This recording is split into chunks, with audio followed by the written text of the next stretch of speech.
वसीला उर्दू टीवी के मोहतरम नाजरीन, प्रोग्राम सेहत व तंदुरुस्ती में आपका इस्तकबाल है। हमारे मेहमान हैं बच्चों की बीमारियों के माहिर डॉक्टर पीडियाट्रिशियन डॉक्टर महबूब पीर साहब। आइए बच्चों की बीमारियां, इलाज और एहतियात पर उनसे गुफ्तगू करते हैं। डॉक्टर साहब, हमारे प्रोग्राम सेहत व तंदुरुस्ती में आपका इस्तकबाल है। शुक्रिया, बहुत शुक्रिया।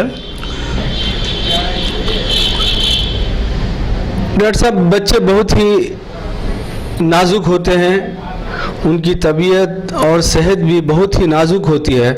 खुसूसन 1 माह का बच्चा पैदाइश के फ़ौरन बाद किस तरह की एहतियात बरतनी चाहिए, ज़रा हमारे नाजरीन को बताइएगा।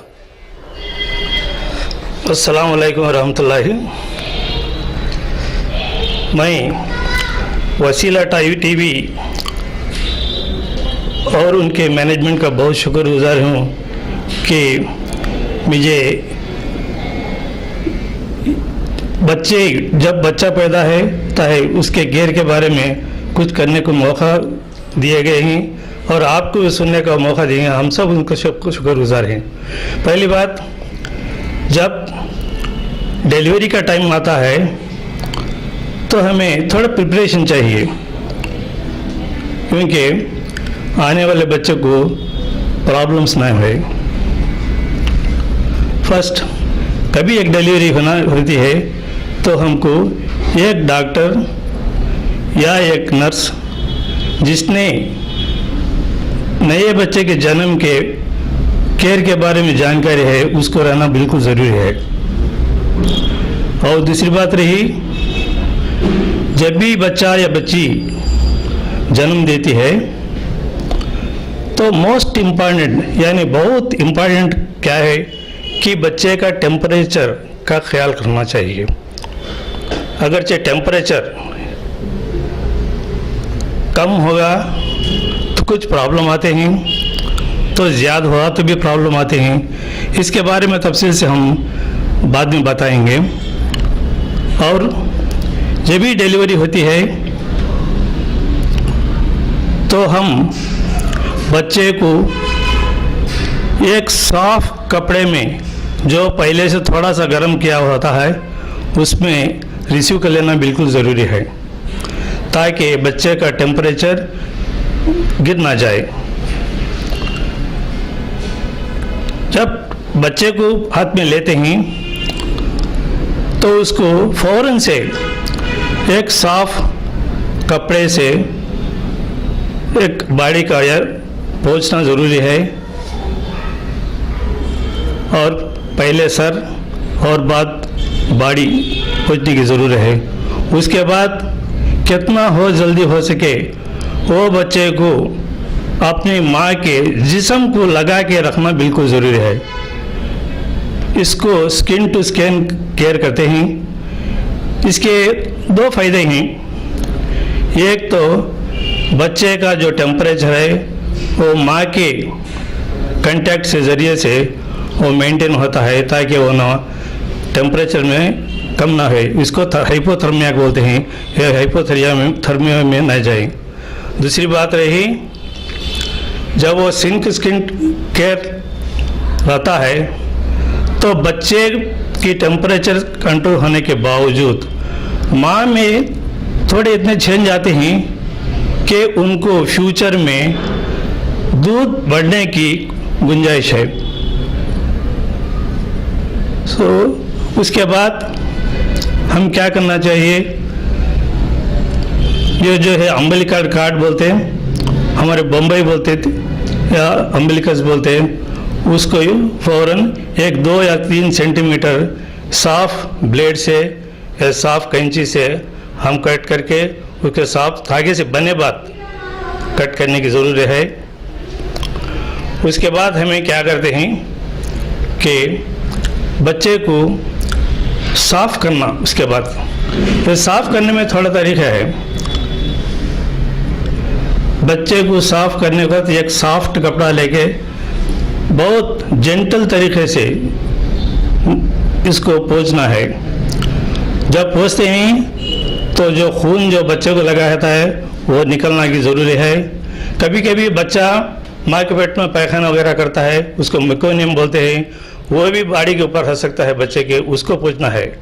और तीसरी बात है कि बच्चे के जिस्म के ऊपर थोड़ा वाइट या सफ़ेद थोड़ा एक रकम का एक ग्रीजी लेयर रहता है, उसको कैडनिक कोएजियोसा बोलते हैं। ये बच्चे को टेम्परेचर मेंटेन करने में बिल्कुल ये काम करता है। इसको नहीं पोंछना, सिर्फ ब्लड पोंछना, पैखाना वगैरह रहा तो वो पोंछना। कैडनिक कोएजियोसा जिसे वाइट लेयर रहता है उसका ऐसा ही छोड़ देना चाहिए, ये बेहतर होता है। डॉक्टर साहब, आपने बच्चे की पैदाइश के फ़ौरन बाद देखभाल के सिलसिले में आपने बातें बताई हैं। ये बताइए कि 1 घंटे बाद, बच्चे की पैदाइश के 1 घंटे के बाद किस तरह की देखभाल ज़रूरी होती है? जब तक मैंने आपको बच्चे के इमीडिएट पैदा होने के बारे में कहा है, ये लगभग 1 आधा घंटा या कुछ 40 लम्हे टाइम लेंगे। इसके बाद हमने बच्चे को कितना जल्दी हो सके उतना बिफोर 1 आवर माँ का दूध पिलाना बिल्कुल ज़रूरी है। ये बिल्कुल, थोड़े लोग बोलते हैं कि बच्चे को माँ का दूध फ़ौरन ना दें, उसको क्या बोलते हैं, वो तेलुगु में मुर्गू पालू बोलते हैं। माँ का दूध पिलाना बिल्कुल ज़रूरी है। इसको जो पहला दूध फर्स्ट आता है इसको अंग्रेज़ी में कोलेस्ट्रॉम बोलते हैं, तेलुगु में मुर्गू पालू बोलते हैं या पीला दूध बोलते हैं। हमारे आम लोगों में, पब्लिक में ये ख्याल है कि खासकर पुराने लोगों में और बूढ़े लोगों में ये पहला दूध पिलाना बच्चे को तबीयत के लिए अच्छा नहीं है। ये बिल्कुल गलत थिंकिंग है। माँ का दूध फर्स्ट फीडिंग बच्चे का देना बिल्कुल ज़रूरी है। इससे कई फ़ायदे होते हैं। एक फ़ायदा है कि माँ के दूध बच्चे को इतना सेहतमंद है कि इसके फ़ायदे कितने भी बोलो कमी हैं, क्योंकि माँ के दूध में बच्चे के लिए जो चीज़ें ज़रूरत है, यानी प्रोटीन्स, कार्बोहाइड्रेट्स, फैट्स, विटामिन्स और मिनरल्स, जो भी चीज़ें एक बच्चे के लिए ज़रूरी है, ये सब भरपूर हैं। कितना बच्चे के लिए ज़रूरत है उतना भी है। सो इससे बच्चा बिल्कुल तंदुरुस्त रहेगा, इसलिए ये दूध देना बिल्कुल ज़रूरी है। और दूसरी बात और इम्पॉर्टेंट बात है कि ये बच्चा एक माँ के पेट में प्रोटेक्टेड कंडीशन में रह के एक बाहर के एनवायरनमेंट में आ रहा है, हम दुनिया में आ रहा है। ये एनवायरनमेंट बच्चे के माँ के पेट से बिल्कुल अलग है।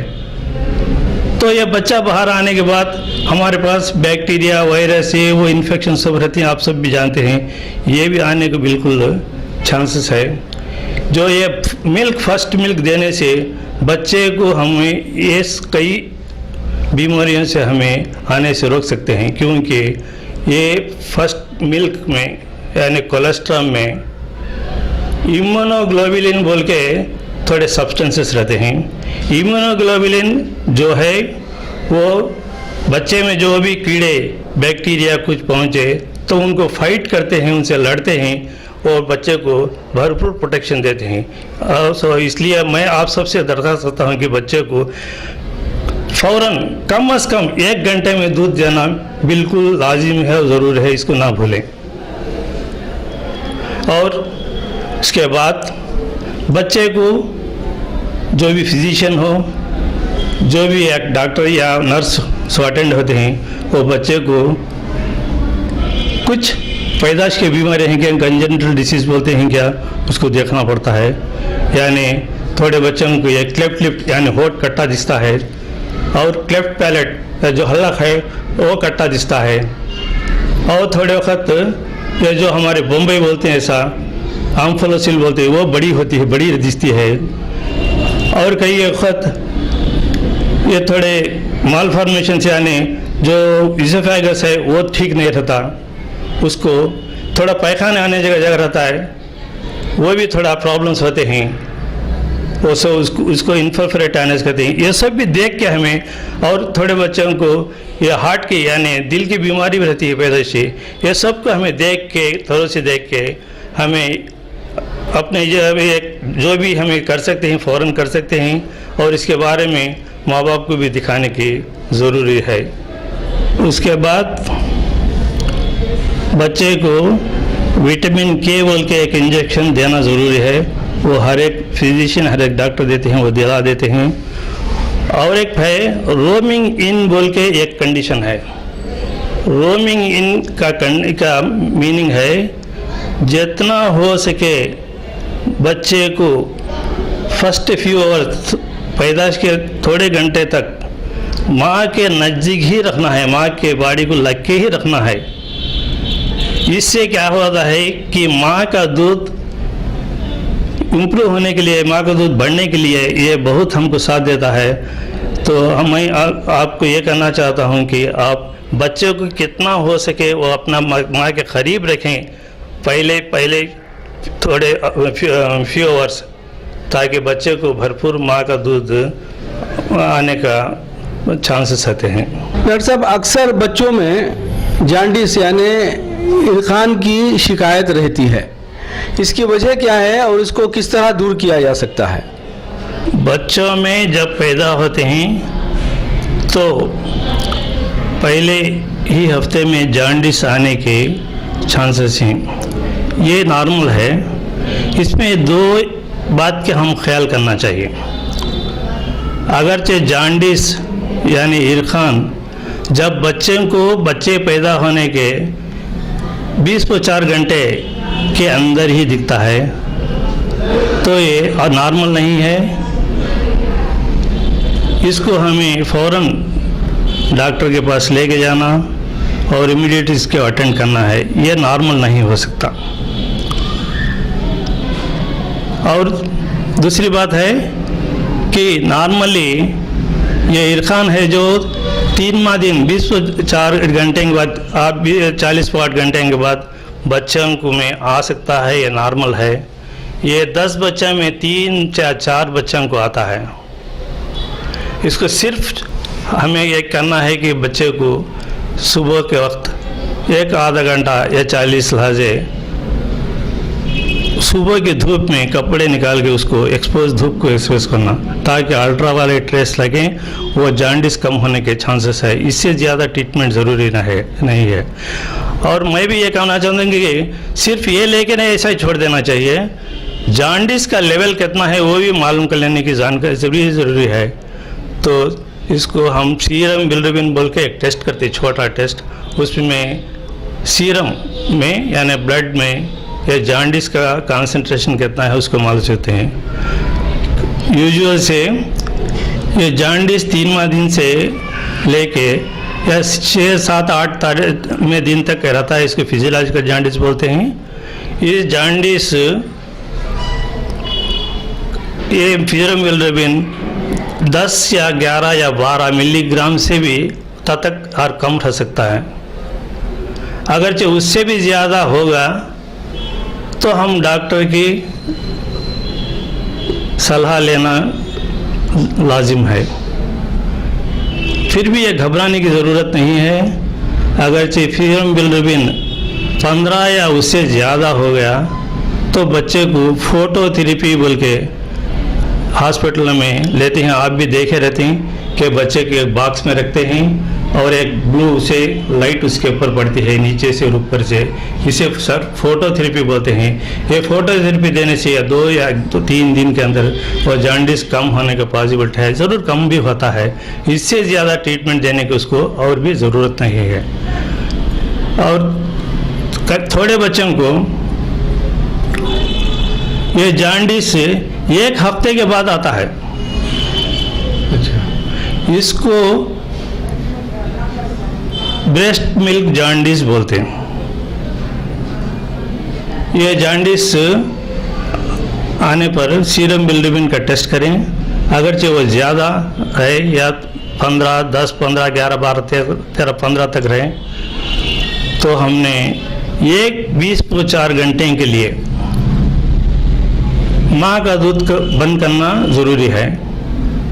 तो कोई भी दूध दे सकते हैं ये 20-4 घंटे, एक दिन के लिए कोई भी मिल्क या गाय का या भैंस का या डब्बे का दूध दे सकते हैं। उसके बाद फिर माँ का दूध दे सकते हैं। ये ब्रेक 24 आवर्स ब्रेक आने से ये इफेक्ट माँ का दूध का इफेक्ट है जॉन्डिस को होने को कम हो जाता है। इंशाअल्लाह वो बच्चे को तंदुरुस्ती मिल जाती है। सो हमको ये जानकारी करना है कि 20-4 घंटे के अंदर जब पैदाश में आते हैं तो जॉन्डिस, इसको हमें फ़ौरन डॉक्टर के पास लेके जाना है।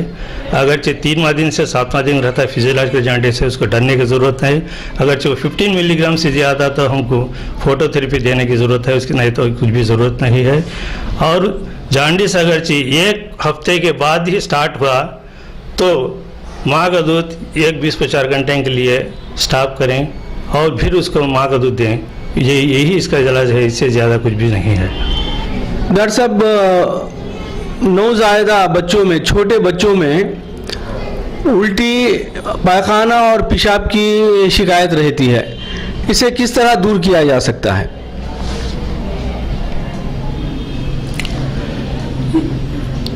जो उल्टी आपने सवाल किया, तो बच्चे में दिन में 4-5 टाइम वक्त तक उल्टी आना दूध पिलाने के पहले, ये बिल्कुल नॉर्मल है।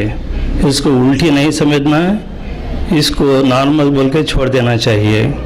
क्योंकि बजावी बच्चा माँ का दूध पीता है तो कई खुद माँ का दूध ज़्यादा भी हो सकता है और माँ के दूध के साथ से यानी हवा भी पी सकता है। उसके वजह से ये बाहर निकलने की कोशिश करते दूध आती है। यह नॉर्मल है, इसके बारे में वरी होने की ज़रूरत है। जो पायखाना बोल रहे हैं, जब भी माँ का दूध बच्चा पी रहा है तो दिन में 5, 6 या 7 वक्त तक सेमी सॉलिड स्टूल, तो उतना पानी भी नहीं उतना घट भी नहीं, इसको ना ये स्टूल आना बिल्कुल नॉर्मल है। हम इसको भी नॉर्मल समझें। बच्चे 6-7 टाइम पायखाना बढ़ता है, उनके डॉक्टर के पास जाने की भी ज़रूरत नहीं। डॉक्टर साहब, जो नौज़ायदा बच्चे हैं, जो छोटे बच्चे हैं, यानी पैदाइश के फ़ौरन बाद उनका कितना वज़न होना चाहिए और फिर कितना वज़न उम्र के साथ बढ़ते रहना चाहिए, ज़रा ये आप हमारे नाज़रीन को बताइएगा। ये बच्चों का वज़न है, ये फिक्सड नहीं होता है। जो भी बच्चा नॉर्मल से है वो बच्चा यूजुअल से 3 kg से 3.5 kg तक रह सकता है। और थोड़े बच्चे और भी थोड़ा ज़्यादा भी हो सकते हैं, थोड़े बच्चे इससे भी कम भी हो सकते हैं। क्योंकि माँ के पेट में बच्चा जो बड़ा होने के लिए बहुत माँ के थोड़े कंडीशंस रहते हैं, उसको पकड़ के भी ग्रोथ रहता है, इसलिए वो फिक्सड नहीं रहता। 3 से 3.5 kg तक नॉर्मल ले सकते हैं। और अगरचे बच्चे का वेट 2.5 kg से भी ज़्यादा कम है तो जब हमें ये कम समझना वेट, इसे लो बर्थ वेट बोलते हैं। इसके बारे में हम फिर भी कभी बात करेंगे। अगरचे बच्चे का वेट 3.5 kg से और भी ज़्यादा 4 kg तक रहा तो यह थोड़ा सा ओवर वेट है, इसके प्रॉब्लम भी थोड़े हैं, तो 3 से 3.5 kg तक हम नॉर्मल ले सकते हैं। और बच्चे का वेट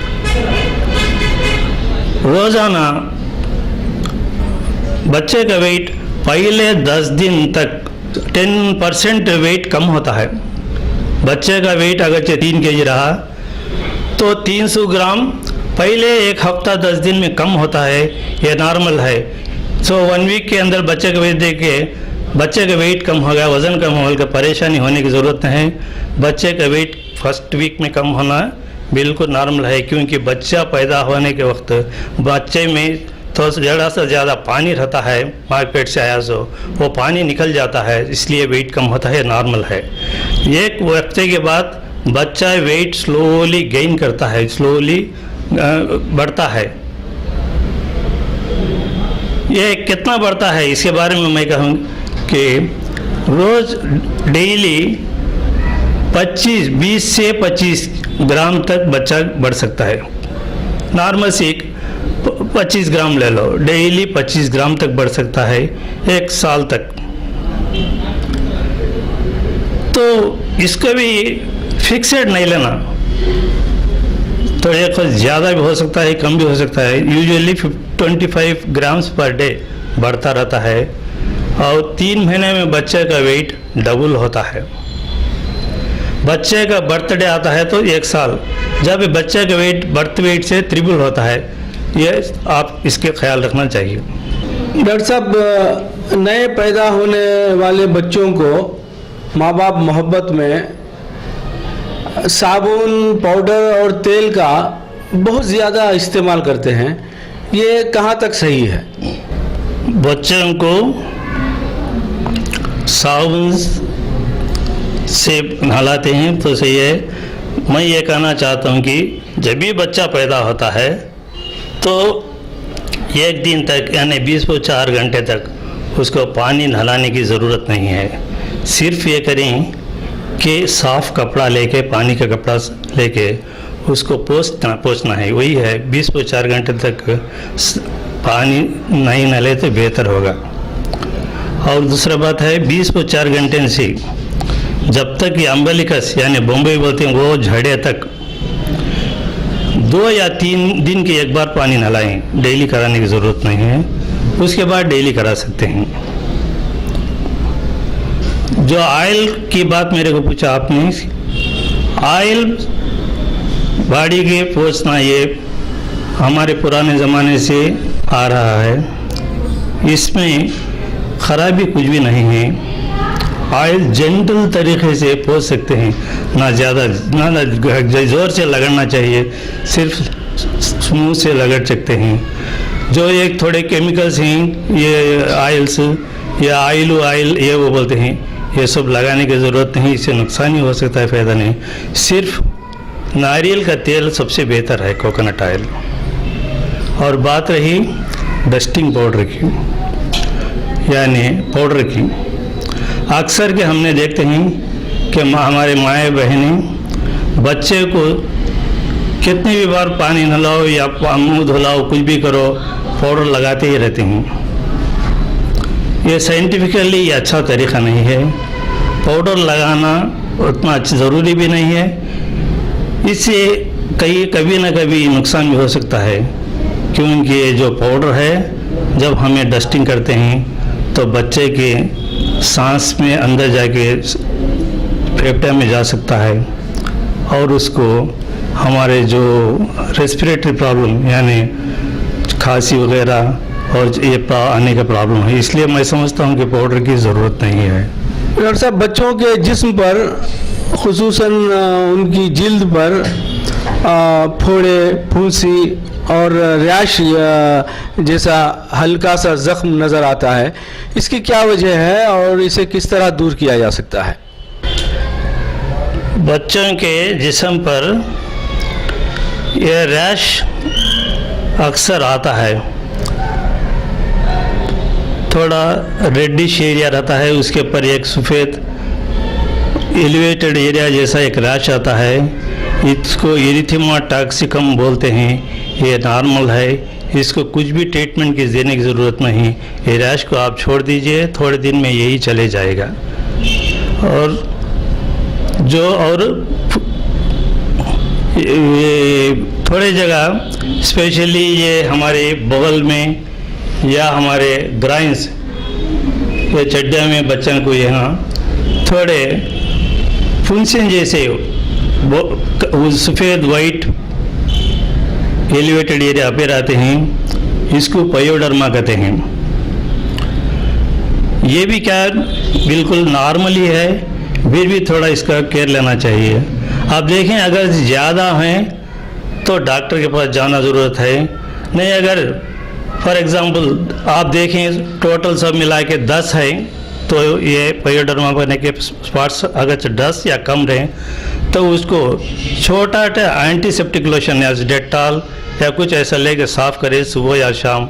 सिर्फ यही काफ़ी है और एरिया को ड्राई रखें, इसको कुछ भी ट्रीटमेंट की ज़रूरत नहीं।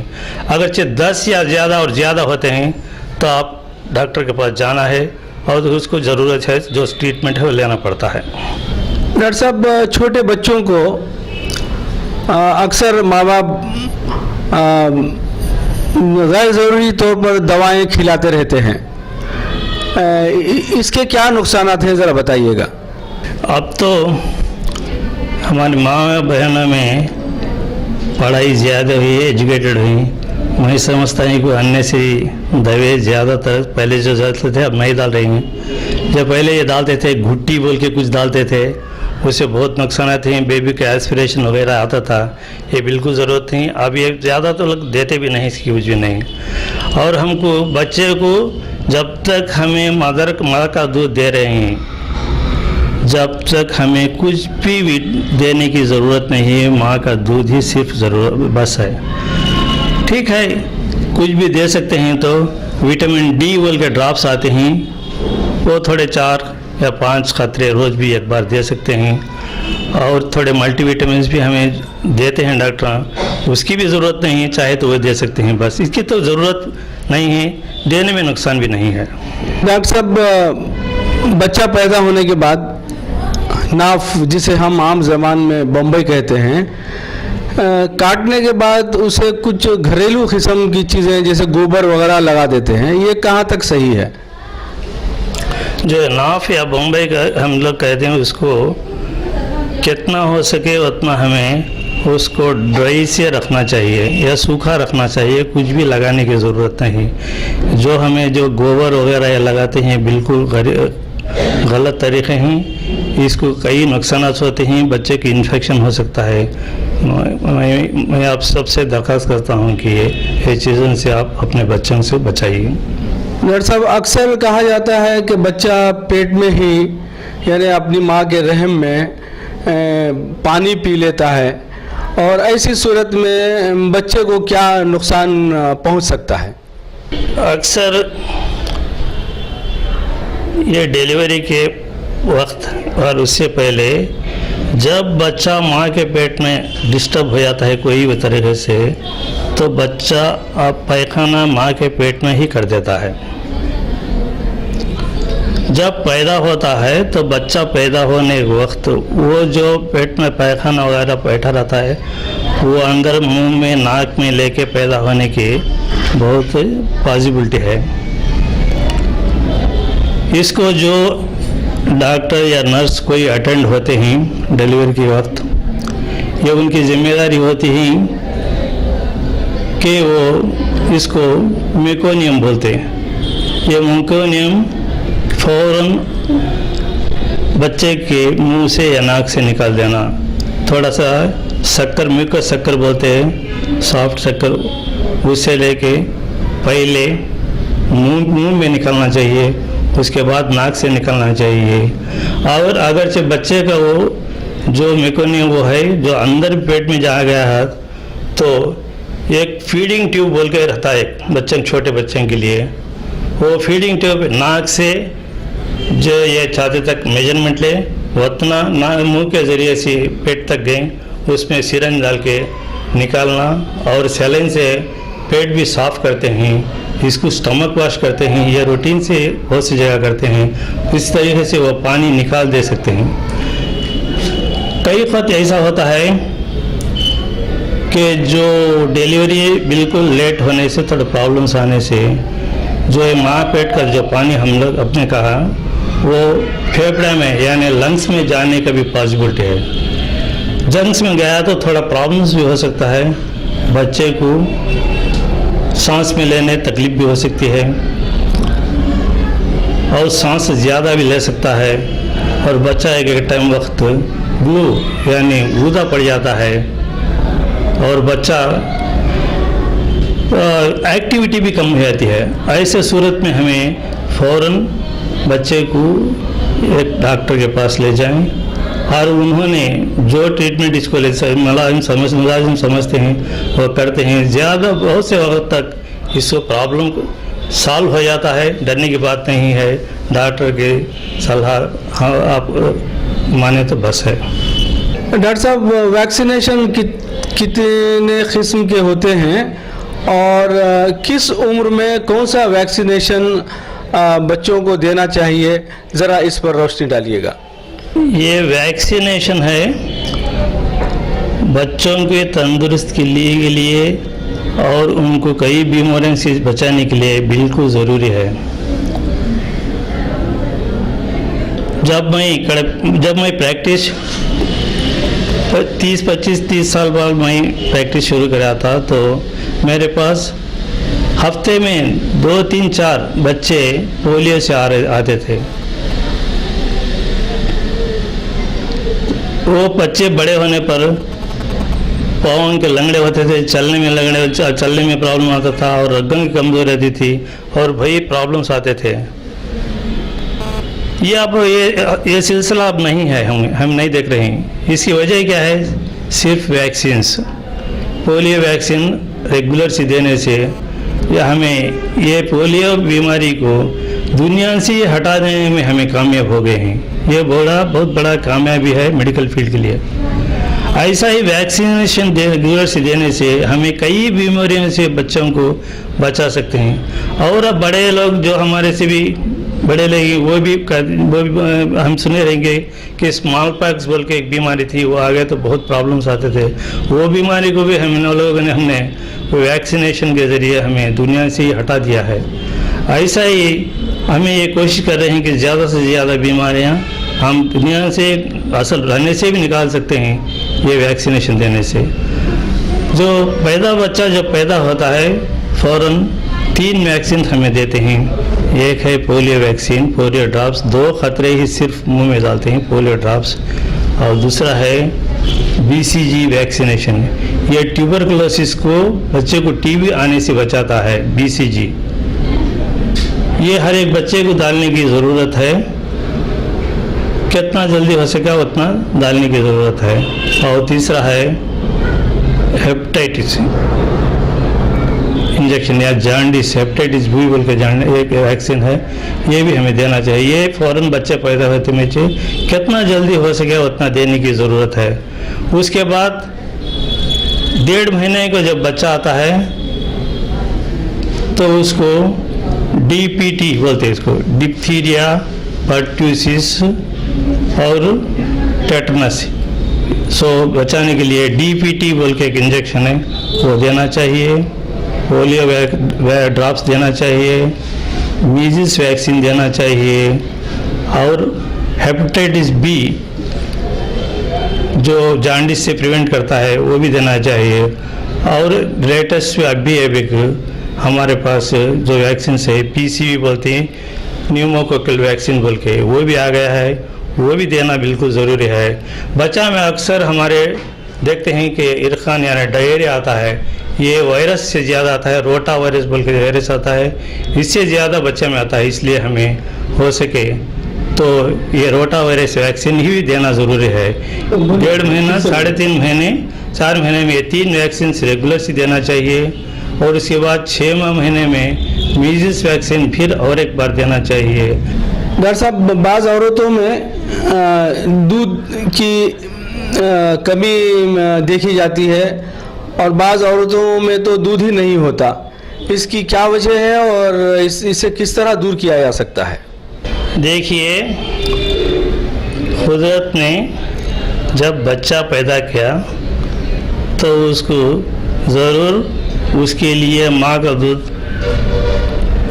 भरपूर कुदरती दे देता है। ये हमारे शॉर्टफॉल से, हमारे नादानी से हमें दूध कम होने के लिए हम भी खुद वजह बनते हैं। मैंने पहले ही कहा था कि जितना बच्चा जब पैदा हुआ, बच्चे को पोस्ट के क्लीन कर साफ करते ही माँ के नज़दीक स्किन को टच करे, यानी चमड़े को टच करे। बच्चे का चमड़ा, माँ का चमड़ा दो भी कितना हो सके तो लग के रहे, इसे स्किन टू स्किन कहते हैं।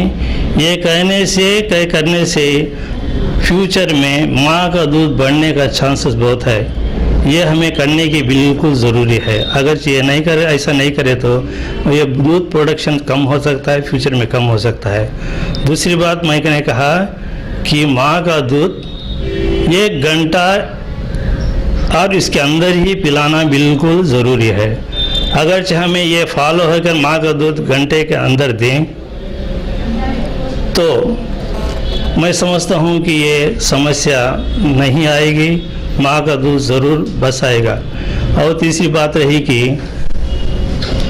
कई हमारे बूढ़े लोगों ने माँ को ये परस रख देते हैं, ये खाए तो सर्दी होती है, ये खाए तो बच्चे को पेट में दर्द होता है, ये खाए तो बच्चे को पैखाना नहीं होता, ये खाए तो बच्चे को पैखाना होता, बोल के कई चीज़ों से, कई खाने से माँ को रोकते हैं। ये भी एक वजह होती है कि माँ को दूध कम होता है। दूध कहाँ से आता है? माँ के खून में से निकल के आता है। वो कैसा आता है? अगर माँ का खून सही तंदुरुस्त रहना बोले तो ये ग़ज़ा पूरी तरीके से सही तरीके से लेना बिल्कुल ज़रूरी है। मैं समझता हूँ कि माँ को अच्छा ग़ज़ा दें, तरकारी हो या नॉन वेजिटेरियन स्टफ हो, एग्स हो, फिश और कोई भी नहीं, इसको किसी तरीक़े का परस बिल्कुल मेहरबानी करके ना करें। माँ को अच्छा ग़ज़ा दें। अगर चाहिए ग़ज़ा दें को थोड़ा केयर लेके है तो माँ का दूध कम होने का सवाल नहीं होता है। कुदरत ने माँ का बच्चे का दूध का इंतज़ाम कुदरत ही किया है, हम उसके बारे में वर्री करें। अगर हमारी माँ की तबीयत कभी ना कभी तबीयत बिगड़ती है, बीमार पड़ती है, ऐसे सिलसिले में दूध कम होने की चांसेस है। जब हमें ने बच्चे को आर्टिफिशियल मिल्क दे सकते हैं या भैंस का दूध दे सकते हैं, डब्बे का दूध, और बात अलग है। कितना भी हो सके उतना माँ को दूध पिलाने की कोशिश करें और माँ को परहेज मत रखें। डॉक्टर साहब, हमारे माशरे में, सोसाइटी में ये गलतफहमी पैदा हुई है कि अस्पतालों में ज़्यादा पैसा लेने के लिए नॉर्मल डिलीवरी के बजाय सर्जरी कर देते हैं। ये सर्जरी की सूरत कब पैदा होती है और ये जो गलतफहमी है वो कहाँ तक सही है? जब भी बच्चा डिलीवरी के लिए हॉस्पिटल को लेके आते हैं तो जो गायनेकोलॉजिस्ट या डॉक्टर जो अटेंड होते हैं वो थोड़े पैरामीटर्स लेके देखते हैं कि बच्चा माँ की नॉर्मल डिलीवरी से हो सकता है या नहीं है। अगरचे नॉर्मल डिलीवरी को होने की गुंजाइश है तो नॉर्मली करते हैं, क्योंकि पैसे के लिए ही ये सीज़र करते हैं बोल के मैं नहीं समझता। एक थोड़े परसेंटेज डॉक्टर्स हो सकते हैं, मैं नहीं बोलता पैसे के लिए कर सकते हैं बोल के, मगर आम तरीके से सच नहीं कि पैसे के लिए ही सीजरियन ऑपरेशन करते हैं। गलतफहमी है कर बोल के मैं समझता हूँ। और जो ये सीज़र के करने के लिए थोड़े ये रहते काजस रहते हैं। जब भी माँ का पेल्विस बोले तो माँ का पेट के नीचे जो हड्डियाँ रहती है उसको पेल्विस बोलते हैं, और बच्चे का सिर का उसको डिस्प्रोपोर्शनेट रहा तो कैफेलोपेल्विक डिस्प्रोपोर्शन बोलते हैं। कैफेल बोले तो हेड, पेल्विस बोले तो माँ की जो हड्डी है। डिस्प्रोपोर्शन रहे तो वो उसका प्रोपोर्शन नहीं रहता। जब बच्चे का सर ज़्यादा साइज़ का रहता है, माँ का पेल्विस का आउटलेट छोटा रहता है, तो ज़रूरी बच्चे को ये आउटलेट से आने में मुश्किल होती है। इस वक्त पे डिलीवरी सीजरियन ऑपरेशन से करना ही ज़रूरी कंपल्सरी है और दूसरा रास्ता ही नहीं है। इसमें क्या है, अगर नॉर्मल डिलीवरी को कोशिश करो बोलते हैं, अगर ये सिचुएशन रहा और नॉर्मल डिलीवरी करते रहे तो बच्चे को जो नॉर्मली डिलीवरी के वक्त जो प्रेशर पड़ता है वो प्रेशर से बच्चे को थोड़े प्रॉब्लम्स आ सकते हैं। बच्चे का थोड़ा प्रॉब्लम से उससे पैदा होते में उसको थोड़े प्रॉब्लम्स आते हैं, उसके बारे में फिर कहेंगे। उसको इसको बचाना हमको ज़रूरी है। दूसरी बात रही कभी ना बच्चा कोई वजह से बच्चे का हार्ट फास्ट यानी ज़्यादा से धड़कने लगता है यूट्रस में तो माँ पेट में। अगर ऐसा ही छोड़ दिया तो बच्चे को थोड़ा बहुत प्रॉब्लम्स आते हैं। ऐसे सिलसिले में हमें सीजरियन ऑपरेशन करना ही ज़रूरत है, ये डॉक्टर ही बोल सकते हैं।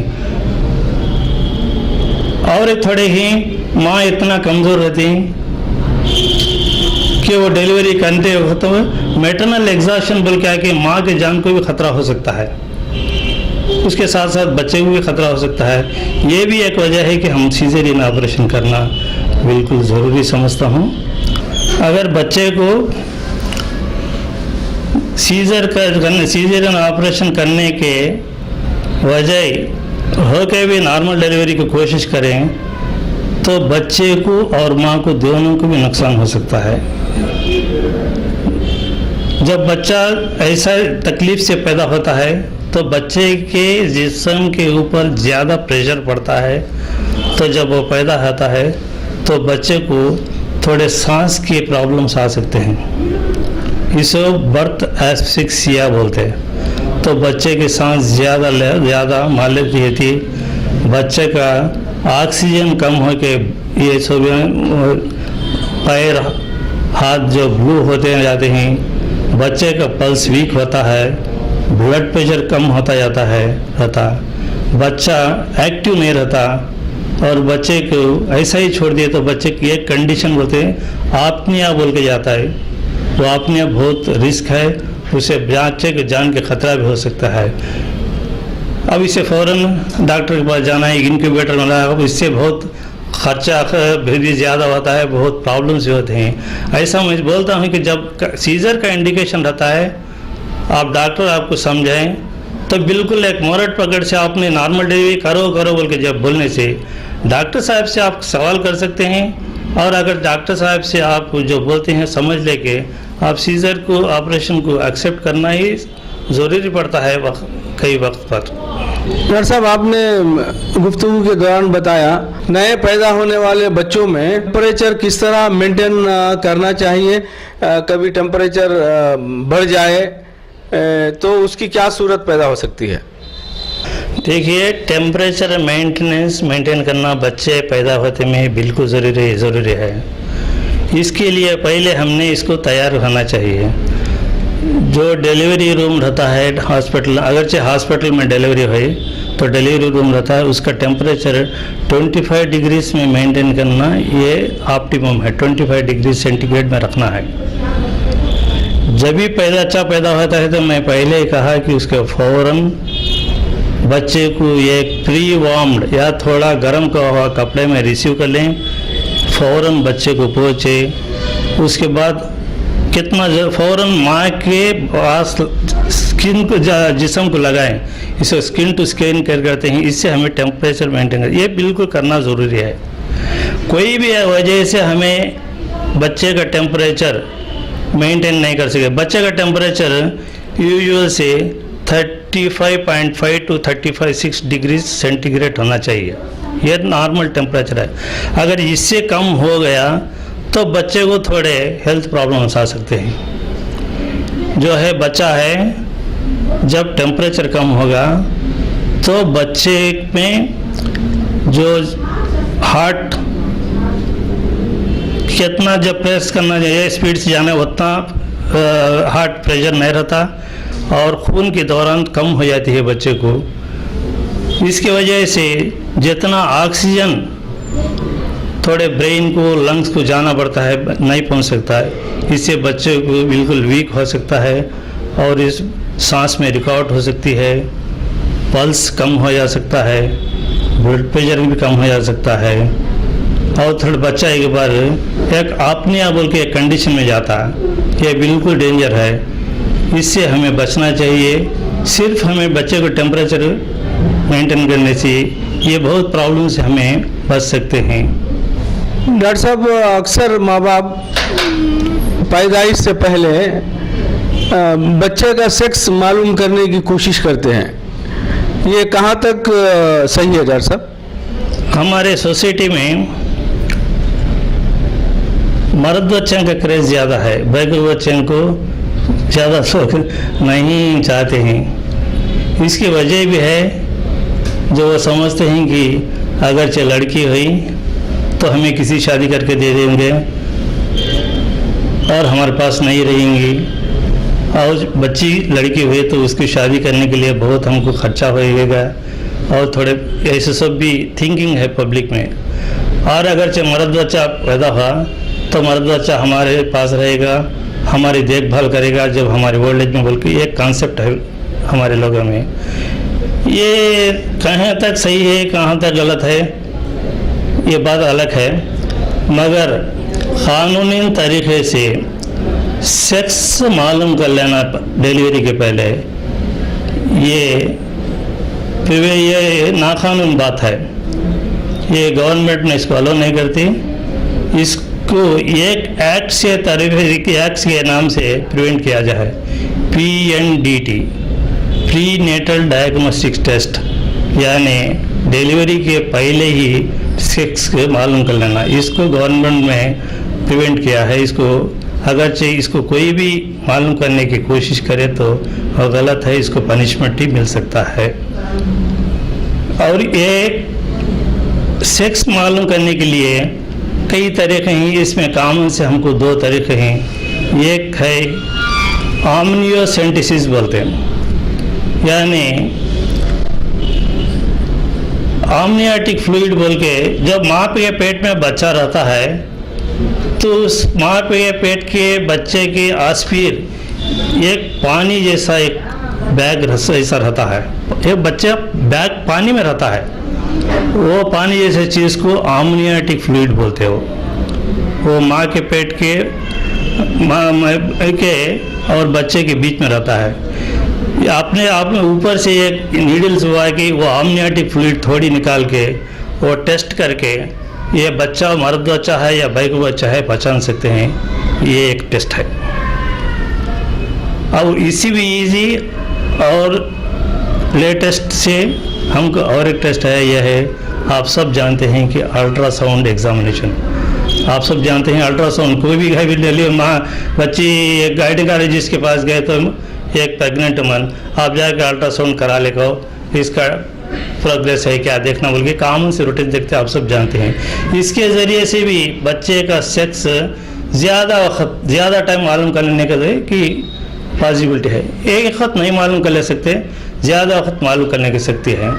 फिर भी जो भी शख्स जो डॉक्टर हो,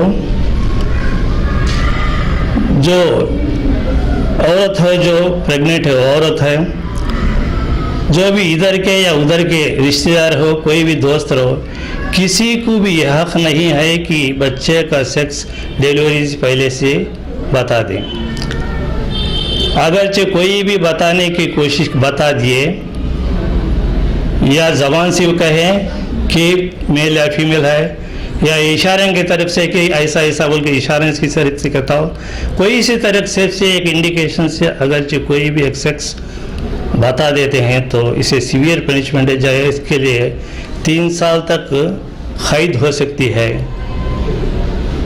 और इसे फाइन भी 50,000 से 1 लाख रुपए तक फाइन भी हो सकता है। अगर चाहें तो और भी ज़्यादा पनिशमेंट भी दे सकते हैं। तो मैं आप सबसे ये कहना चाहता हूँ कि आप कभी बच्चे का सेक्स मालूम करने का कोशिश ना करें। खुदा ताला ने मर्द औरत को ये दुनिया का सिलसिला जारी रखने के लिए बनाया है।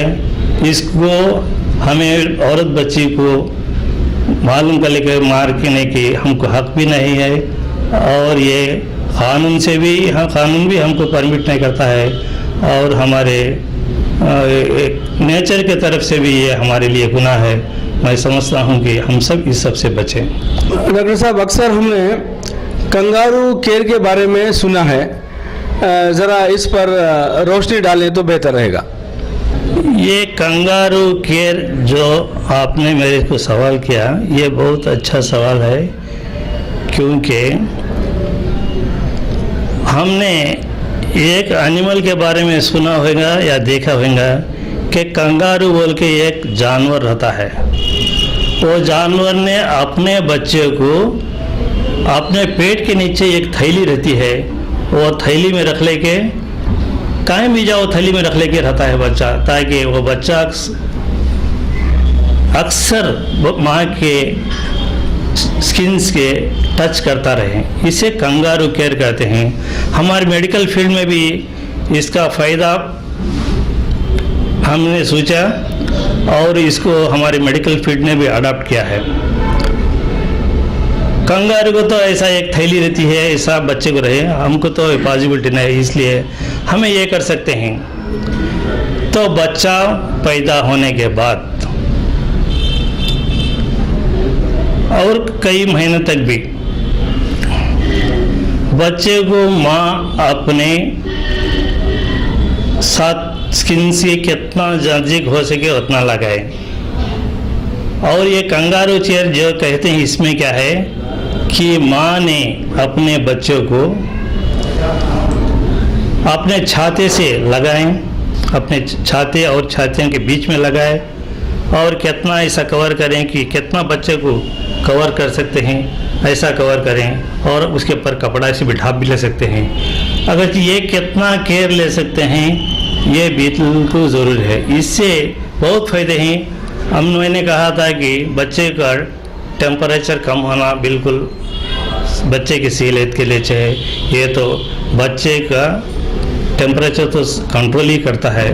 उसके साथ ही साथ आपने मुझे पहले भी एक सवाल किया था कि माँ का दूध अक्सर क्यों कम होता है, इसकी वजह क्या है। मैंने इसके बाद में बोला अगरचे कोई भी ये कंगारू केयर के फॉलो होते हुए बच्चे को केयर लेते हुए थोड़े महीने तक, मैं समझता हूँ कि बच्चों को माँ की दूध की कम होने की पॉसिबिलिटी नहीं है। मैं अपने वसीला टीवी के जिम्मेदारों से मैं रिक्वेस्ट करता हूं कि वो मेरे पास ये कंगारू केयर के थोड़े फ़ोटोग्राफ्स हैं, वह फ़ोटोग्राफ्स लें, वो हमारे हम लोगों का आप तक पहुंचाएं। वसीला उर्दू टीवी के मोहतरम नाज़रीन, सेहत व तंदुरुस्ती प्रोग्राम में हमने बच्चों की पैदाइश, दूध और बच्चों की बीमारियों पर डॉक्टर महबूब पीर साहब, जो बच्चों की बीमारियों के माहिर डॉक्टर, आपसे हमने तफसीली गुफ्तगू की है। हम इसी प्रोग्राम में किसी और मौजू पर डॉक्टर साहब से गुफ्तगू करेंगे। तब तक के लिए इजाज़त दीजिए। मोहतरम नाज़रीन, अगर आपके जहन में कोई सवाल पैदा हुआ हो तो हम डॉक्टर साहब का नंबर स्क्रीन पर आपको दिखा रहे हैं। आप चाहें तो डॉक्टर साहब को राज तौर पर फ़ोन कर सकते हैं या फिर वसीला के हवाले से आपके सवालात डॉक्टर साहब तक भी पहुंचा सकते हैं।